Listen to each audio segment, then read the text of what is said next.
মুখ্যমন্ত্রী ধর্ণা মঞ্চ থেকে ঘোষণা করলেন এপ্রিল থেকে নয়, আজ থেকেই ঢুকবে যুবসাথীর টাকা। সেই আনন্দে যুবক যুবতীরা আনন্দে তারা আবির খেলায় মাতলেন এবং তার পাশাপাশি জানালেন এই যুবসাথী টাকা তাদের অনেক কাজে লাগবে। শুধু তাই নয়, অনেক দরিদ্র পরিবারের ছাত্রছাত্রী আছে, তাদের বাবা মা অনেক সময় পড়ার মাস্টারদের মাইনে দিতে পারে না। এই টাকা পেলে তারা আরও বেশি দিন পড়াশোনা চালিয়ে যেতে পারবে বলে জানালেন ছাত্রছাত্রীরা।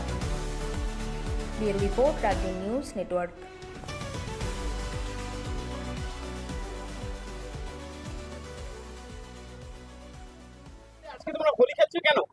আমরা হোলি খেলছি কারণ শুনছি যে দিদি আজকে 1500 করে টাকা দেবে, বাট আমাদের ফর্মটা ফিল আপ করেছি, এখন অ্যাপ্রুভ হয়েছে কিনা জানি না, কিন্তু তাও আনন্দতে হোলিটা খেলে নিচ্ছি।